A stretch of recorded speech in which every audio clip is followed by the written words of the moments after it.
Welcome to the video series lecture of the thermodynamics.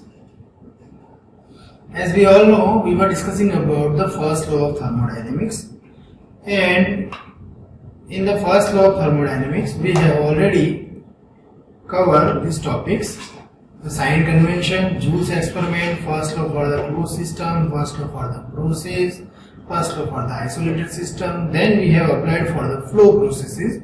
In the flow process, we have derived the steady flow energy equation.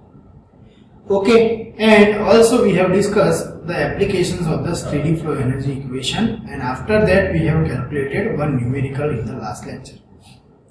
Now, based on steady flow energy equation, in this lecture I am going to calculate some more numericals, so you will get clear idea about the steady flow energy equation. Okay. So this is our last lecture, and in the last lecture we will calculate some numerical problem. But before starting the numerical, let me revise you the steady flow energy equation, because without steady flow energy equation you cannot calculate the numerical problems. So here you can see this was our equation, final equation, that the energy which is going into the system will be equals to the energy comes out of the system, means H1, that is enthalpy, kinetic energy V1 square by 2, and the elevation with potential energy, that is Z1Z, plus heat transfer which is going into the system, and at the right hand side you can see the work transfer, that is dW by dm. So this was the final energy equation. This equation is applicable when the mass flow rate is constant. Okay, if the mass flow rate is different, then you can put m1 and m2 sign also. Okay, next we have studied about the nozzle. What is the application of nozzle? It is used to increase the velocity. So we have derived this equation that V2 equals to under root of 2 H1 minus H2. And then we have derived the equation for the turbine, compressor and pump. For the turbine, always the enthalpy, initial enthalpy and final enthalpy, turbine is used for the work produced. So always the final enthalpy will be lower and the initial enthalpy will be higher. So we can write Wx by m is equals to H1 minus H2. And the reverse, the compressor is the reverse of turbine. Simple. Here you have to supply some work, and because of that work, the enthalpy of the substance, whether it is a gas or air, it will increase. Okay, so final enthalpy will be higher than the initial enthalpy, so you can put the equation in reverse manner, and finally you can write Wx by m equals to H2 minus H1. So that is the work consumption for the compressor. Okay, so these two equations we have already studied, and then we have discussed the throttling process. And we said that the throttling process is also known as the isenthalpic process. Why? Because in the throttling process, enthalpy will remain constant. That's why it is also known as the isenthalpic process. So these things we have already discussed, and based on this we have calculated one numerical. Now I am going to start one another numerical, very important numerical. Okay, in this you will get all the idea about first law. Okay, because here we are going to use three devices in one numerical: heat exchanger, turbine and nozzle. These all three devices will be used in this numerical, and these three devices, problem of these three devices will be solved by the one equation, that is steady flow energy equation.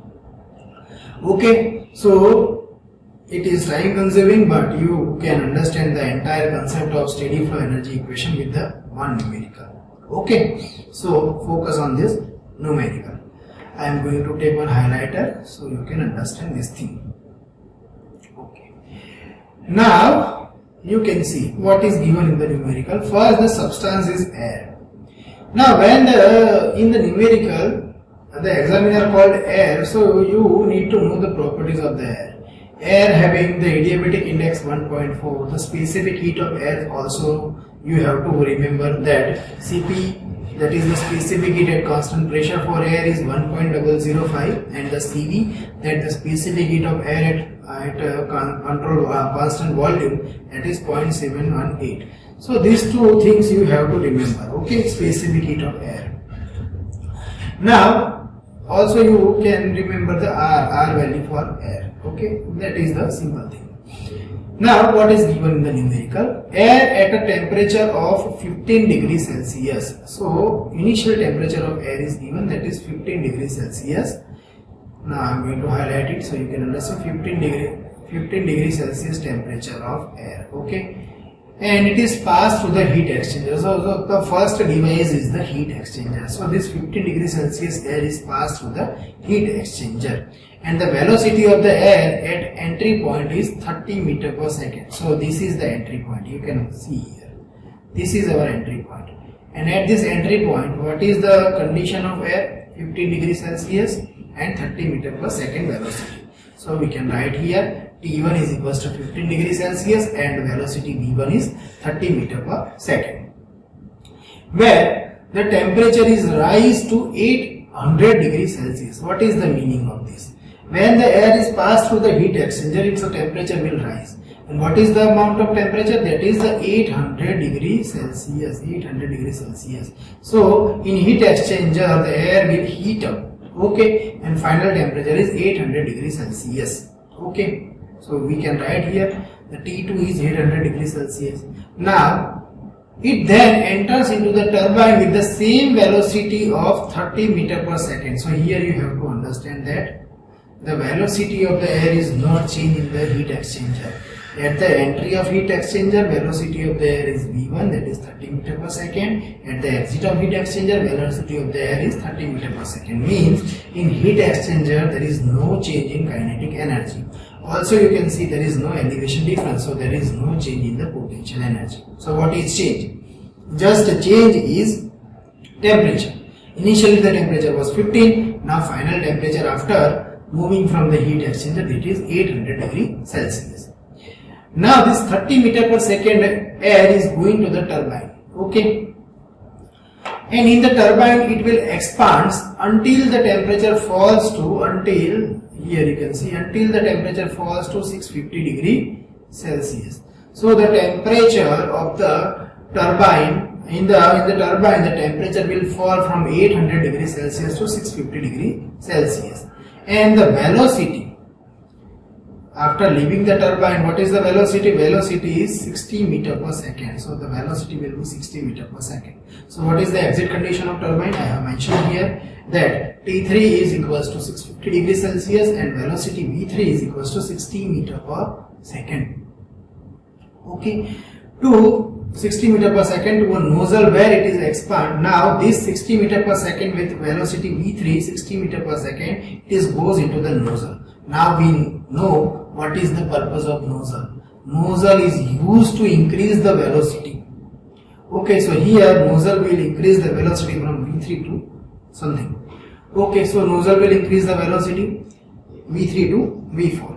So this, with this V3 velocity, it is enter into the nozzle, and in the nozzle what happens? In the nozzle it will expand till the temperature will fall to 500 degrees Celsius. This you have to understand. So at the entry point of nozzle, you can see here, at the entry point of the nozzle, what is the temperature? 650. And at the exit point of nozzle, the temperature will fall to 500 degrees Celsius and the velocity will increase. Okay, so we can write here T4 equals to 500 degrees Celsius. Now, if the air flow rate is 2 kg per second, okay, so the mass flow rate of air is given, that is the 2 kg per second, that will be the continuous. So there will be no mass change, but here you have to consider the flow rate, that is 2 kg per second. Now what we need to calculate? So here we can write mass flow rate is 2 kg per second. What we need to calculate? First, we have to calculate rate of heat transfer to the air in the heat exchanger. Okay, rate of heat transfer in the heat exchanger. So in the heat exchanger, first we will calculate in the heat exchanger how much amount of heat is supplied. Second, what we will calculate? The power output from the turbine. So second thing is power output for the turbine. So how much work is given by the turbine. And third, velocity at the exit of nozzle. So when I was discussing about the steady flow energy equation, I have already told you that whenever you calculate any numerical, you have to apply the application. What is the purpose of application? To find velocity. Okay, so here in the numerical they will tell same thing. They will tell us to find the velocity. So just you have to remember the formula of velocity. For the turbine, always in the numerical they will say us to find work done. So you have to remember the formula of work done for the turbine. Similarly, in the heat exchanger, always in the numerical, the examiner will ask to find heat transfer.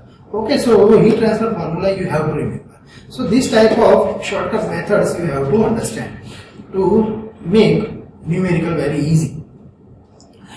Okay, now so we are going to start with the first question, that in the heat exchanger we have to find heat transfer, in the turbine we have to find work transfer, in the nozzle we have to find V4. Okay, so we will solve the entire numerical individually. First we will solve for the heat exchanger, after that we will solve it for the turbine, and third we will solve it for the nozzle. So first our task is to find the heat transfer for the heat exchanger. Okay, so let us start the steady flow energy equation. So I can write here for the heat exchanger. For the heat exchanger I will calculate the numerical. Okay, so here you can see for the heat exchanger how you can write. So for the heat exchanger, we know for the heat exchanger there is no work transfer in the heat exchanger. So we can write here Wx equals to 0. Second thing that I have already told, here heat exchanger is a horizontal, so there is no elevation difference. And if there is no elevation difference, then we can put Z1 equals to Z2. Third thing, you have noticed that here V1 equals to 30 meter per second and V2 equals to 30 meter per second, means at the entry point of heat exchanger and at the exit point of the heat exchanger no velocity will change. So ultimately the kinetic energy will be equal for both the sections. So we can neglect the kinetic energy also. So if we apply the steady flow energy equation for the heat exchanger, you can write M1 in bracket H1 plus V1 square by 2 plus ZZ1 plus Q is equals to M2 plus H2 plus V2 square by 2 ZZ2. This is the steady flow energy equation. Now in equation you can understand here mass flow rate is constant, M1 equals to M2 equals to M, that is 2 kg per second, which is already given.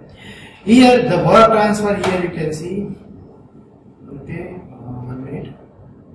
Here you can see this work is 0, the elevation difference is 0, this Z1 and Z2 is same, this V1 and V2 is also same, so we can neglect this V1 and V2. Mass transfer is same, that is M1 equals to M2, that is 2 kg already given. We have to find Q and H1 and H2. Okay, so mass flow rate is same. So when we apply the equation, when we put the data in equation, M1 dot H1 plus Q is equals to M dot H2. This is our final equation for the heat exchanger. Now let us put all the values into the equation. Now what is the Q? First of all we have to find we need to find the Q for the heat exchanger. And here I have already said the air is given. So for the air we can write mCp delta T, that is the heat transfer, and what is the value of Cp for the air? 1.005. Mass flow rate is already given, T2 T1 is already given. So we can put here mass flow rate and T2 T1. So finally when you put mCp Cp T2 Cp T1, T1 and T2 already given, so we can put the value and finally we can get the equation of heat transfer, that Q is equals to 1577.85 kJ per second. So this is the final value of heat transfer in the heat exchanger. Now second, what we need to find? Second, we have to find the work done in turbine. So let us calculate that thing.